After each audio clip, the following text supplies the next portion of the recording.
হ্যাঁ, hello viewers, আসসালামু আলাইকুম ওয়া রাহমাতুল্লাহি ওয়া বারাকাতুহু। কেমন আছো? থাকুন, নিরাপদে থাকুন এই কামনা করে আজকে নতুন ভিডিওটি আমরা আরম্ভ করতেছি। তো আজকে যে বিষয়ে আলোচনা করবো সেটা হচ্ছে নোংরা বশীকরণ। এই নোংরা বশীকরণ, এটা এতটা নোংরা বশীকরণ যা আপনার কল্পনার বাইরে। এই বশীকরণটি প্রয়োগের মাত্র ওই মেয়ে আপনার জন্য পাগল ও দিওয়ানা উন্মাদ হয়ে যাবে। আপনি চাইলে তাকে বিয়ে করতে পারবেন, আপনি চাইলেই তার সাথে মিলন সহবাস করে আপনি বিছানায় তার দেহ ভোগ করতে পারবেন। আপনি চাইলে তাকে বিয়ে করে আপনার স্ত্রী বানাতে পারেন, আপনি চাইলে তাকে বিছানার সঙ্গী বানাতে পারেন। তো এটা আপনার সম্পূর্ণ মনস্থিরের উপর নির্ভর করবে, মন মানসিকতার উপর নির্ভর করবে। তো আপনি ওই মেয়েকে যা বলবেন তাই শুনতে বাধ্য থাকি, বা আপনি যদি বলেন ন্যাংটা হয়ে এখানে দাঁড়িয়ে থাকতে হবে, সে তাই থাকবে। আবার যদি মনে করেন যে তার দ্বারাই অন্য কোনো কাজ করায় নেবেন বা তাকে শুধু বিছানায় পেতে চান, তো আপনি মানে যেভাবে পরিচালনা করবেন সেভাবেই পরিচালনা হবে। আপনার কথায় উঠবে বসবে সম্পূর্ণরূপে আপনার আয়ত্তে থাকবে।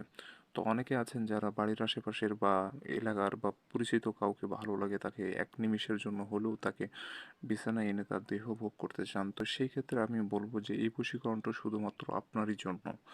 এই বশীকরণটি শুধুমাত্র আপনারই জন্য, কারণ এটা শুধুমাত্র দেহ ভোগের উদ্দেশ্যে যদি ব্যবহার করেন তাহলে এতটা দ্রুত কাজ করবে আপনার কল্পনার বাইরে। কিন্তু আপনি যদি বিয়ের উদ্দেশ্যে এটা করতে চান সেক্ষেত্রে একটু সময় লাগবে। তো দুইটা কাজই সম্ভব, আপনার মনস্থিরের উপর সব কিছু নির্ভর করবে। তো বন্ধুরা, চলুন আর বেশি কথা বলবো না, মূল ভিডিও আরম্ভ করি। তো বন্ধুরা, আমার চ্যানেলে নতুন এসে থাকলে অবশ্যই চ্যানেলটি সাবস্ক্রাইব করে পাশে থাকা বেল আইকনে ক্লিক দিয়ে অল নোটিফিকেশন অন করবেন। আমি প্রত্যেকদিন একটা করে ভিডিও দিয়ে থাকি বান অথবা বশীকরণ, শত্রুকে মারা বা প্রেমিকা বশীকরণ, বিভিন্ন ধরনের টোটকা ও তদবির নিয়ে আপনাদের মাঝে উপস্থাপিত হয়। এগুলো বিষয়ে জানতে ও শিখতে চাইলে অবশ্যই চ্যানেলটি সাবস্ক্রাইব করে রাখবেন। তো বন্ধুরা, এই কাজটি করতে গেলে আপনাকে যেটা করতে হবে সেটা হচ্ছে একটা সাদা কাগজ নিতে হবে। সাদা কাগজের উপরে লাল কালি দিয়ে সম্পূর্ণ নকশাটা আপনাকে লিখতে হবে। সাদা কাগজের উপরে লাল কালি দিয়ে সম্পূর্ণ নকশাটা আপনাকে লিখতে হবে। আবার অনেকে, যদি আপনি মেয়ের কোনো কাপড় সংগ্রহ করতে পারেন সেই ক্ষেত্রে কাপড়ে নকশাটা লিখতে পারেন। আর কাপড় সংগ্রহ করা অসম্ভব কিছু হয়ে গেলে আপনি কাগজের উপরে লিখবেন। তো কাগজের উপরে লেখা যাবে, সমস্যা নেই। আর কাপড় নিয়ে আসা এটা খুব রিস্কের ব্যাপার, ওটা না করাই ভালো। আপনি কাগজ দিয়ে লিখতে পারেন।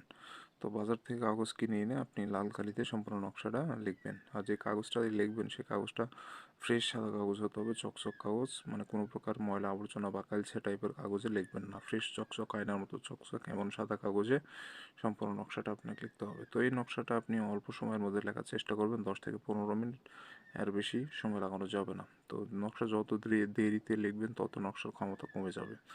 অতএব দ্রুত লেখার চেষ্টা করবেন, ইনশাআল্লাহ আপনার কাজ 100% হয়ে যাবে। তো বন্ধুরা, যখন নকশা লিখবেন, দিনটা যে কোনো দিনই হতে পারে, সমস্যা নেই, তবে রাতে অঙ্কন করবেন কাজটি।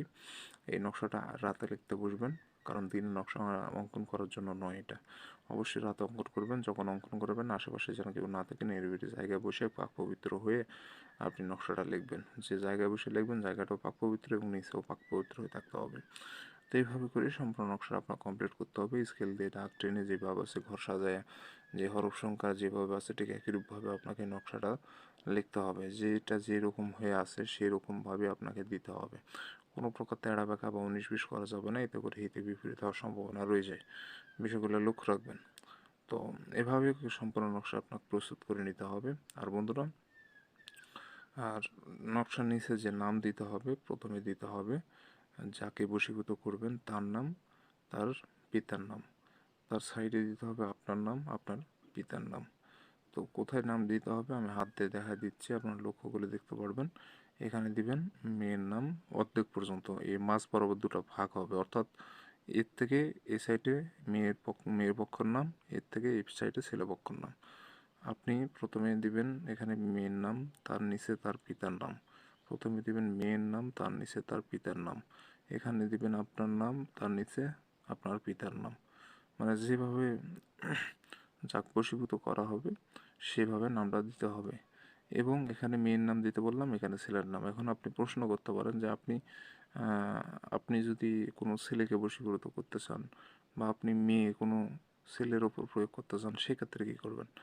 তাহলে আপনি যদি মেয়ে হন, ছেলেকে বশীভূত করবেন, সেক্ষেত্রে এখানে ছেলের নাম, এখানে আপনার নিজের নাম।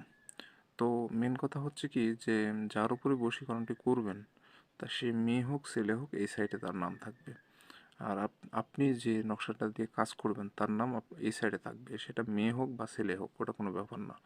যে নকশা লিখবে তার নাম এই সাইডে, আর যে যার উপর প্রয়োগ হবে তার নাম এই সাইডে। তো আশা করি বুঝতে পেরেছেন। তো এইভাবে সঠিকভাবে যেসব বর্ণিত নিয়ম বলে দিলাম এভাবে করে আপনার নকশাটা লিখে ফেলতে হবে। তো লিখে ফেলার পর এই নকশাটা প্রস্তুত করে সূরায়ে নাস একবার পড়বেন, পড়ে নকশার উপরে ফু দিবেন। একবার সূরায়ে নাস পড়ে একটা ফু দিবেন, তাহলেই যথেষ্ট। দিয়ে নকশাটা আগুনে পোড়ায় ফেলবেন, আপনার কাজ শেষ, আপনার আর কিছু করা লাগবে না।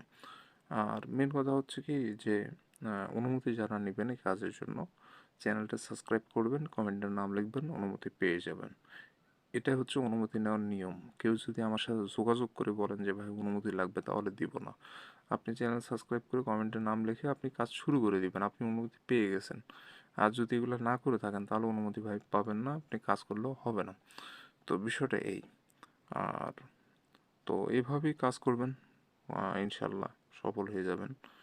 তো স্ক্রিনের যে নম্বর, এটা ইমো নম্বর, যে কোনো প্রয়োজনে যোগাযোগ করতে পারবেন। ভালো থাকবেন, সুস্থ থাকবেন, দেখা হচ্ছে পরবর্তী কোনো এক নতুন ভিডিওতে।